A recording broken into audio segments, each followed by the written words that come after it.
سفینہ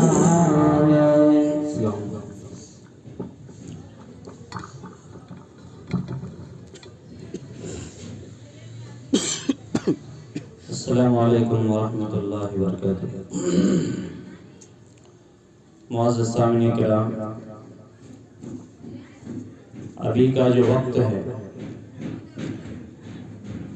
یہ وقت بعد عشاء کا ہے،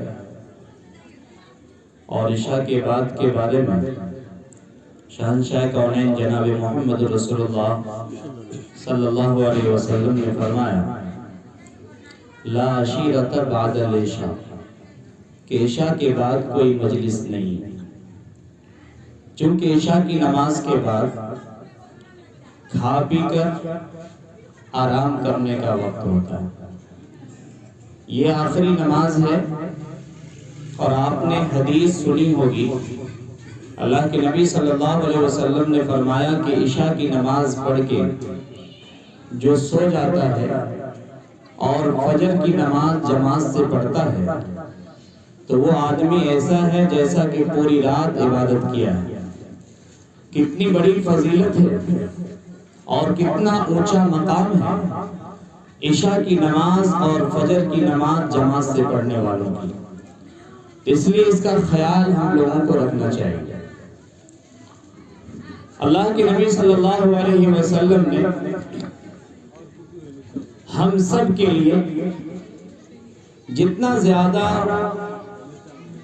روئے اور آنسو بہائے ہیں، جتنی زیادہ تکلیف اور درد سہے ہیں، شاید دنیا میں کوئی ہستی اس قدر درد، الم اور تکلیف برداشت کیا ہوگا۔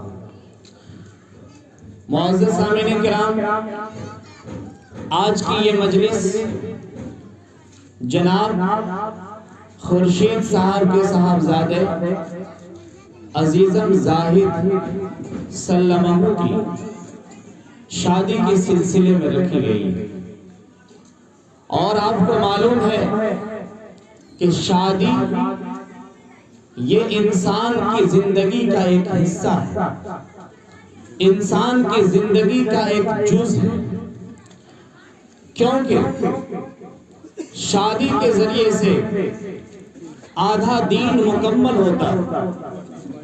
اللہ کے نبی صلی اللہ علیہ وسلم نے فرمایا کہ شادی کرنا، نکاح کرنا یہ نصف ایمان ہے، تو نصف ایمان شادی کرنا ہے، اور اس کے علاوہ جو نصف ایمان ہے، نصف دین ہے، اس کے بارے میں اللہ سے ڈرنے کا حکم دیا گیا ہے۔ جب ہمارے لیے شادی کرنا نصف ایمان ہے اور نکاح میں شہنشاہ کونین جناب محمد رسول اللہ صلی اللہ علیہ وسلم جن آیتوں کا انتخاب کیا ہے، ان آیتوں کے اندر اللہ تعالیٰ نے جگہ جگہ فرمایا اتقوا اللہ، اے لوگو اللہ سے ڈرو، کیونکہ انسان جب معاملات کرتا ہے، کسی کے ساتھ لین دین کرتا ہے یا کسی کی ذمہ داری کو نبھاتا ہے، تو ایسی جگہ پر انسان شش و پنج میں پڑ جاتا ہے، کبھی اس کو کما حق کا وہ صحیح سے نبھاتا ہے، کبھی اس مقام پر کوتاہی کر جاتا ہے۔ تو اس مقام پر چونکہ شادی بیاہ ہونے کے بعد زندگی کی گاڑی جو تنے تنہا گزر رہی تھی اب دو کے ساتھ گزرے گی، اور جب ایک بستر پر دو ہوں گے تو ہو سکتا ہے کبھی غلطی ہو، کبھی کمی ہو، کبھی کوتاہی ہو۔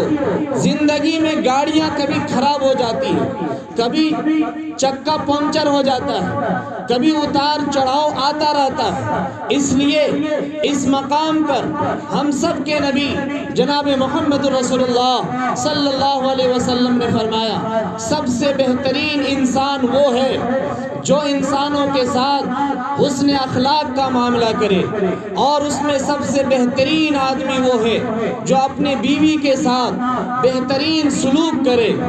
بیوی کے ساتھ بہترین سلوک کرنے کا معیار کیا ہے؟ ایک وقت کی بات ہے، آپ صلی اللہ علیہ وسلم خود شوہر ہے اما عائشہ رضی اللہ تعالی عنہا کا۔ آپ نے فرمایا، اے عائشہ، جب تم غصہ ہوتی ہو تو مجھے معلوم پڑ جاتا ہے، جب تم خوش ہوتی ہو تو مجھے معلوم پڑ جاتا ہے۔ اما عائشہ رضی اللہ تعالی عنہا نے پوچھا، یا رسول اللہ، آپ کو کیسے معلوم ہوتا ہے؟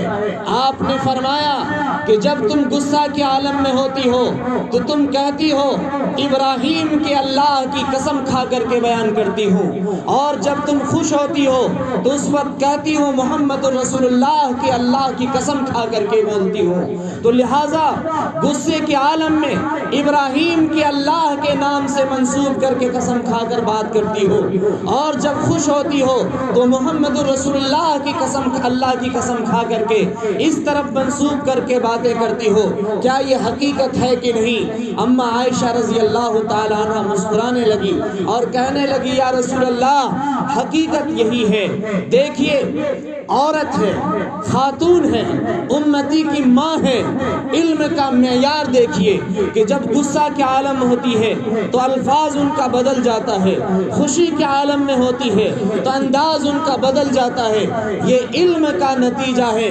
ایک بار کی بات ہے کہ اما عائشہ رضی اللہ تعالی عنہا، حضرت سودا کی باری تھی، اما عائشہ رضی اللہ تعالی عنہا حلوہ پکا کر کے لے کر کے آ گئی۔ اما سودا رضی اللہ تعالی عنہا کو غصہ آیا اور انہوں نے حلوہ اٹھا کر اما عائشہ کے چہرہ پر لگا دیا۔ غصہ میں وہ تلملا رہی ہے، آپ صلی اللہ علیہ وسلم کے سامنے میں یہ ماجرا ہو رہا ہے۔ آپ نے فرمایا کہ اے سودا، تمہارے ساتھ عائشہ نے یہ حرکت کیا ہے، تمہارے چہرے پر حلوہ تھوپ دیا ہے، ایسا کرو تم بھی اسی کے مثل ان کو سزا دے دو۔ جس طرح سے انہوں نے تمہارے ساتھ کیا ہے تم بھی اس کے ساتھ ویسے ہی کر دو۔ تو انہوں نے بھی حلوہ اٹھا کر کے ان کے چہرے پر لگا دیا، یعنی معاملہ برابر سے برابر۔ چونکہ عورتوں کے درمیان معاملہ ہو ہی جاتا ہے، ایک گھر میں اس طرح کے معاملات ہو ہی جاتے ہیں۔ یہ آپ صلی اللہ علیہ وسلم کی وہ واقعہ ہے جو میاں بیوی کے ساتھ پیش آیا ہے۔ اس واقعہ کے بیان کرنے کا مقصد صرف یہ ہے کہ بیوی کے ساتھ اگر غلطی ہو جائے تو اس کا مطلب یہ نہیں کہ تھپڑ اٹھا کر اسے مار دو۔ غلطی ہو جائے تو اس کا مطلب یہ نہیں کہ گھر سے باہر کر دو۔ غلطیاں ہو جائے تو اس کا مطلب یہ نہیں کہ طلاق دے کر گھر سے جدا کر دو، بلکہ ان کے سمجھانے کا سلیقہ ہے، ان کو بتانے کا طریقہ ہے، ان کو اپنی زندگی میں رکھنے کا ایک بہترین دستور اسلام نے ہمیں دیا ہے۔ ایک بار آپ صلی اللہ علیہ وسلم اما عائشہ کے ساتھ دوڑ لگا رہے تھے۔ آپ صلی اللہ علیہ وسلم آگے نکل گئے، اما عائشہ رضی اللہ تعالی عنہ بہانہ ڈھونڈ رہی تھی کہ ایک بار کون سا ایسا موقع آئے گا کہ ہم دوڑ لگائیں گے اور نبی سے ہم آگے بڑھ جائیں گے۔ آپ صلی اللہ علیہ وسلم کے ساتھ اما عائشہ کہتی ہے کہ ہم بھی آپ کے ساتھ دوڑ لگائیں گے اور دیکھتے ہیں کون آگے بڑھ جاتا ہے۔ آپ کے دل میں وہ بات تھی کہ ایک دن ہم آگے بڑھ گئے تھے، ہو سکتا ہے عائشہ کو تکلیف ہو گیا ہو، اس لیے جب دوڑ لگاتے ہیں تو آپ صلی اللہ علیہ وسلم اپنے قدم کو ہلکا کر دیتے ہیں تاکہ اما عائشہ آگے بڑھ جائے۔ ان کی ہمت افزائی کرنے کے لیے، ان کو حوصلہ بڑھانے کے لیے آپ آہستہ دوڑتے ہیں، اما عائشہ آگے بڑھ جاتی ہے۔ یہ ہے میاں بیوی کی محبت۔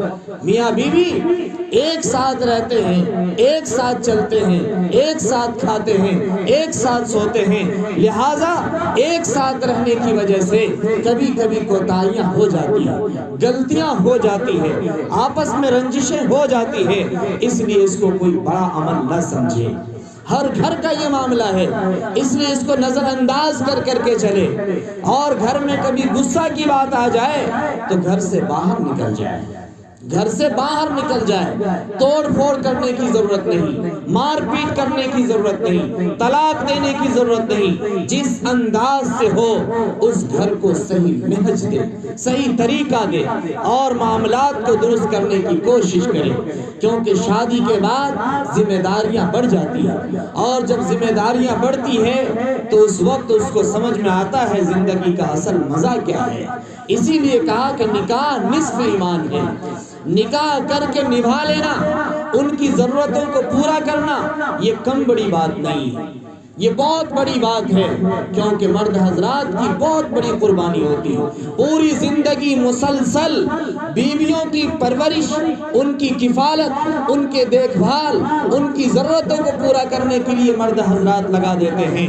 اس کے باوجود خواتین ناشکری کرتی ہیں۔ آپ صلی اللہ علیہ وسلم نے ایک وقت عید کے موقع سے فرمایا، خواتین کو کہا، اے عورتوں کی جماعت، تم زیادہ سے زیادہ استغفار کرو۔ ایک خاتون نے کہا، یا رسول اللہ، صرف عورت ہی استغفار کرے؟ ہمارے اندر کون سی غلطیاں ہیں، کیوں ہم استغفار کریں؟ آپ صلی اللہ علیہ وسلم نے فرمایا، اس لیے کہ تم لان تان زیادہ کرتی ہو اور ناشکری زیادہ کرتی ہو۔ لان تان کا مطلب ہوا کہ کچھ بھی لا کر کے دے دیجیے، کتنا اچھا سے اچھا کر کے دکھا دیجیے۔ بعض خواتین کی یہ عادت ہوتی ہے ناک دھننے کی، کبھی وہ اچھا نہیں کہے گی، کبھی بھی اچھا نہیں سوچے گی تو لان تان کرے گی، کبھی بیٹا کو گالی دے گی، کبھی شوہر کو گالی دے گی، اور کبھی کہے کہ ہم نے آپ کے گھر میں کچھ دیکھا ہی نہیں ہے، آپ نے کبھی ہم کو کچھ لا کر کے دیا ہی نہیں ہے۔ طرح طرح کی گالیاں شوہروں کو دینا، بچوں کو دینا، لان تان کرنا، یہ بہت بڑی خرابی ہے، بہت بری چیز ہے۔ اور دوسری چیز ہے ناشکری کرنا۔ ناشکری، اللہ کی اگر نعمت ملے تو نعمت پر شکریہ ادا کرنا چاہیے، چاہے وہ کم ہو، چاہے وہ زیادہ ہو، چاہے وہ اعلیٰ ہو، چاہے وہ ادنا ہو، ہر حال میں اللہ کا شکریہ ادا کرنا چاہیے۔ اور یہ مقام ہوتا ہے شکریہ ادا کرنے کا، اور جب اللہ کی نعمتوں کی شکریہ ادا کی جاتی ہے تو اللہ تعالیٰ اس میں اضافہ کرتے ہیں، اللہ اس کے لیے راستہ کھولتے ہیں، اللہ اس کے لیے ہر اعتبار سے ان کی خوشحالی کا فیصلہ فرماتے ہیں۔ اور جس گھر میں ناشکری ہوتی ہے، نا اتفاقی ہوتی ہے، لان تان ہوتی ہے اور طرح طرح کی برائیاں ہوتی ہے تو اللہ اس گھر سے برکت کو اٹھا لیتے ہیں، اللہ اس گھر سے برکت کو اٹھا لیتے ہیں۔ اور جس گھر میں برکت نہ ہو، جس گھر میں اللہ کی رحمت کے فرشتے نہ اترے، جس گھر میں لڑائی جھگڑا ہو تو اس گھر میں بہت اچھی طریقے سے زندگی نہیں گزرتی ہے، خوبصورت زندگی نہیں گزرتی ہے۔ اس لیے اگر گھریلو زندگی کو خوبصورت بنانا چاہتے ہیں، گھریلو زندگی کو بہتر بنانا چاہتے ہیں تو یہ عزم کیجئے، یہ ارادہ کیجئے کہ ہماری زندگی نہ اتفاقی کے ساتھ نہیں بلکہ اتفاق کے ساتھ گزرے گی، ہماری زندگی ایک دوسرے کی تعریف میں گزرے گی، ایک دوسرے سے محبت میں گزرے گی، لان تان میں نہیں، نفرت میں نہیں، نہ اتفاقی میں نہیں بلکہ اعتماد کے ساتھ گزرے گی۔ جب شوہر بیوی پہ اعتماد کریں گے تو بیوی بھی شوہر پر اعتماد کرے گی، جب بیوی سچ بولے گی تو شوہر بھی سچ بولیں گے۔ بیوی اور شوہر دونوں کا ایک دوسرے پر حق رکھا ہے اللہ تعالیٰ نے، بیوی کا شوہر پر حق ہے اور شوہر کا بیوی کے اوپر حق ہے، اس لیے دونوں کا حق ادا کریں۔ اور اس حق سے پہلے ہم پر اللہ کا حق ہے، اور اللہ کا حق کیا ہے کہ اللہ کا حق یہ ہے کہ اللہ کی ذات و صفات میں ہم کسی کو شریک نہ کریں۔ اللہ بڑے سے بڑے گناہ کو معاف کر سکتا ہے لیکن اللہ شرک کو کبھی معاف نہیں کرے گا۔ آپ صلی اللہ علیہ وسلم سب سے زیادہ مضبوطی اور قوت کے ساتھ شرک کی قباحت کو بیان کرتے تھے۔ کوئی مجلس ایسی نہیں ہوتی جس میں شرک کی قباحت نہ بیان کرتے ہو، کیونکہ شرک اتنا بھاری گناہ ہے جس کو اللہ کسی حال میں معاف نہیں کرے گا۔ اور اس کے بعد اللہ کا بندہ پر حق ہے، فرض ہے کہ وہ 5 وقت کی نماز ادا کرے، 5 وقت کی نماز فرض ہے ہر مسلمان کے اوپر ادا کرنا. وہ بالغ ہو گیا تو بالغ ہونے کے بعد 5 وقت کی نماز ادا کرنا فرض ہے. کل قیامت کے دن اللہ تعالیٰ کے روبرو میدان محشر میں جب ہم کھڑے ہوں گے تو اللہ کے نبی صلی اللہ علیہ وسلم فرماتے ہیں اول ما یحاسب به العبد یوم القیامہ. اللہ تعالیٰ اپنے بندوں سے سب سے پہلا سوال جو کرے گا وہ نماز کے متعلق کرے گا. نماز درست تو سارے اعمال درست قرار دیے جائیں گے, اور اگر نماز میں گڑبڑی ہوئی تو اعمال کو دھتکار دیے جائیں گے, بگاڑ پیدا ہو جائیں گے.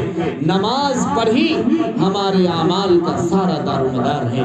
اس لیے 5 وقت کی نماز ادا کریں. دوسری بات یہ ہے کہ ہم برائی سے بچیں, گناہ سے بچیں, چاہے وہ ظاہری گناہ ہو چاہے وہ باطنی گناہ ہو. باطنی گناہ غیبت, چغلی, کینہ اور حسد, اور ظاہری گناہ ہیں زناکاری, چوری, دھوکہ دہی اور اس کے علاوہ بدنگاہی. ان تمام گناہوں سے اپنے آپ کو بچائے. گناہ کا وبال بہت خطرناک ہوتا ہے. گناہ کا نتیجہ دنیا میں بھی رسوائی اور آخرت میں بھی رسوائی, دنیا میں بھی محرومی آخرت میں بھی محرومی. اس لیے گناہ کی وبال سے ہمیشہ بچنے کی کوشش کرے, کیونکہ گناہ کا جو نتیجہ ہوتا ہے وہ بڑا بھیانک ہوتا ہے, بڑا خطرناک ہوتا ہے. اس کا اثر جسم کے اوپر دنیا میں پڑتا ہے. اللہ تعالیٰ دنیا میں دکھا دیتے ہیں. اللہ کے نبی نے فرمایا اگر گناہ کے بدبو کو اللہ ظاہر کر دیتا تو کوئی آدمی کسی سے ملاقات کرنے کو پسند نہیں کرتا, کوئی کسی کو گھر میں آنے نہیں دیتا, کوئی اپنے بغل سے گزرنے نہیں دیتا. اس سے کیا سمجھ میں آیا کہ گناہ کے بدبو اپنی جگہ مسلم ہے. یہ اور بات ہے کہ اللہ تعالیٰ لوگوں کی نظر سے پردہ میں رکھ دیتا ہے, لیکن اس کے نتیجہ ان کے عیب سے کوئی بچا نہیں سکتا. اور یہ سب اپنے اپنے جسم کے اندر دیکھ سکتے ہیں کہ ہمارے گناہوں کا نتیجہ ہمیں کیا ملا ہے. اس لیے میرے بھائیوں, مرنے سے پہلے اپنے اعمال کو درست کرنا ہے, اللہ سے ڈرنا ہے, استغفار کرنا ہے, اللہ کے سامنے رونا اور گڑگڑانا ہے, اور ہمیشہ اللہ تبارک تعالیٰ سے یہ دعا کیجئے کہ اللہ کسی بھی مقام پر کسی کا محتاج نہ بنائے. اللہ کسی بھی مقام پر کسی بھی حال میں کسی کا محتاج نہ بنائے. اور اللہ تعالیٰ اس وقت جب زندگی کے کسی مراحل میں رزق کی تنگی مقدر ہو گئی ہو تو اللہ تعالیٰ اس وقت ہمارے لیے غیبی مدد فرمائے اور اللہ اس وقت ذلت اور رسوائی سے بچا دے. اور تیسری دعا یہ کیجئے کہ اللہ دنیا اور آخرت دونوں جگہ کی ذلت سے بچا کر عزت کی زندگی نصیب فرمائے. یہ عزت بہت بڑی دولت ہے, عزت بہت بڑی دولت ہے. یہاں تو ہم بے عزتی کو برداشت کر بھی سکتے ہیں, لیکن قیامت کے دن جب سارے لوگوں کے سامنے میں ہمیں پیش کیا جائے گا, ہم تو یہ سمجھ رہے ہیں کہ جو چاہیں گے کر لیں گے, لیکن نہیں, قیامت کے دن یہ نہیں ہو پائے گا. وہاں ہم اللہ کو منہ نہیں دکھا پائیں گے. ایک ایک پل کا ہمیں حساب دینا پڑے گا اللہ تعالیٰ کو, اور اللہ کے سامنے کھڑے ہوں گے. اور ہماری برائی جب ہمارے سامنے پیش کیا جائے گا تو میرے بھائیوں, خاشعۃ ابصارہم ترہقہم ذلہ, اس وقت شرم کے مارے ہماری نگاہ نیچے جھکی ہوئی ہوگی, شرم کے مارے چہرہ بھجل ہوگا, اور آدمی اللہ کو منہ نہیں دکھا پائے گا, دوسروں کے سامنے سر اٹھا کر نہیں چل پائے گا. اس لیے اللہ تعالیٰ سے دعا کیجئے, اللہ تعالیٰ ہمارے اعمال کو قبول فرمائے, اللہ ہمارے اعمال میں اخلاص پیدا فرمائے, اللہ ہمارے گناہوں کو معاف فرمائے, اللہ تعالیٰ ہمارے ہمیں سارے برائیوں سے بچ کر زندگی گزارنے کی توفیق نصیب فرمائے. وما علینا الا البلاغ. دعا کریں. اللهم صل على محمد وعلى ال محمد كما صليت على ابراهيم وعلى ال ابراهيم انك حميد مجيد. اے اللہ ہم سب کی خطاؤں کو معاف فرما. اے اللہ اس مبارک مجلس میں جتنے لوگ شریک ہیں, اے اللہ تمام لوگوں کے جائز مرادوں کو پورا فرما. اے اللہ سب کو ایمان پر جمع فرما. اے اللہ ایمان اور دین کی حقیقت سے آگاہی نصیب فرما. اے اللہ دین پر چلنے کی توفیق نصیب فرما، اے اللہ عافیت کی زندگی نصیب فرما، اے اللہ تمام پریشانیوں کو دور فرما، اے اللہ خوشحالی کی زندگی نصیب فرما، اے اللہ جو تیرے راستے میں نکلے ہوئے ہیں، اپنے گھر بار کو چھوڑ کر نکلے ہیں، اے اللہ ان کے گھروں میں سارے لوگوں کو تسلی نصیب فرما، اے اللہ ان کی ضرورتوں کا حامی اور ناصر بن جا، اے اللہ ان کی حفاظت فرما، اے اللہ ان لوگوں کو صحت اور سلامتی عطا فرما، اے اللہ جو ہونے والی شادی ہے، اے اللہ کل نکاح ہونے والی ہے، اے اللہ اس میں خیر و برکت نصیب فرما، اے اللہ حاسدوں کے حسد سے، ظالموں کے ظلم سے، برا چاہنے والوں کی برائی سے، اے اللہ اس جوڑے کو سلامتی نصیب فرما، اے اللہ عزیزم زاہد سلموں کو صحت عطا فرما، اے اللہ خوشحالی نصیب فرما، برکت کی زندگی نصیب فرما، اے اللہ لمبی عمر عطا فرما، اے اللہ نماز کے ساتھ ساتھ زندگی گزارنے کی توفیق نصیب فرما، اے اللہ پوری زندگی نماز پر قائم اور دائم رہنے کی توفیق نصیب فرما، اے اللہ اس مجمع کو قبول فرما، اے اللہ اس مجمع کے ساتھ خیر کا معاملہ فرما، اے اللہ برکت کا معاملہ فرما، اے اللہ اپنی رحمت کی فرشتوں کو بھیج کر اے اللہ اس مجمع والوں سے کہہ دے کہ ہم نے تم سب کی بخشش فرما دی، اے اللہ تیرے حبیب نے فرمایا ہے جہاں دینی مجلس ہوتی ہے، قرآن حدیث کے تذکرے کیے جاتے ہیں، پڑھے جاتے ہیں، اس مجلس میں پڑھنے والوں، اس مجلس میں بیٹھنے والوں اور سننے والوں کو فرشتوں کے ذریعے سے گھیر دیا جاتا ہے، ان سب کی مغفرت کر دیا جاتا ہے، اے اللہ آج تو کہہ دے کہ اس مجلس میں بیٹھنے والے سب کی مغفرت کر دیا، اے اللہ ہم مغفرت کے محتاج ہیں، اے اللہ ہم مغفرت کے محتاج ہیں، اے اللہ ہر قدم قدم پر ہم تیرے محتاج ہیں، اے اللہ ہم سب کی گناہوں کو معاف فرما، خطاؤں کو معاف فرما، اے اللہ عزت کی زندگی نصیب فرما، ذلت و رسوائی سے حفاظت فرما، اے اللہ ہونے والے اجتماع کو قبول فرما، اے اللہ 17، 18، 19 فروری کو جو بڑا اجتماع کمل پور میں ہونے جا رہا ہے، اے اللہ اس کی کمی کوتاہیوں کو معاف فرما، اے اللہ اس میں تمام آنے والے لوگوں کی ہدایت کا فیصلہ فرما، اے اللہ اس کے فیوز کو عالم کے لیے پورے عالم کے اندر اس کے فیض کو جاری اور ساری فرما، اے اللہ اسے محبوب بنا لے، اس میں جانے والوں کو محبوب بنا لے، اور اللہ سارے لوگوں کو اس کی طرف مبذول کرنے کی توفیق نصیب فرما، جزا اللہ محمد اللہ علیہ، جہنم کی آگ سے ہم سب کی حفاظت فرما، ہمارے مرحومین کی مغفرت فرما، جنہوں نے دعا کے لیے کہا ہے یا کہنا چاہتے ہیں یا جن کا حق ہے، اے اللہ تمام لوگوں کے جائز مرادوں کو پورا فرما، اے اللہ امت مسلمہ کی حفاظت فرما، سبحان ربک رب العزت عما یصفون وسلام علی المرسلین والحمد للہ رب العالمین برحمتک یا ارحم الراحمین۔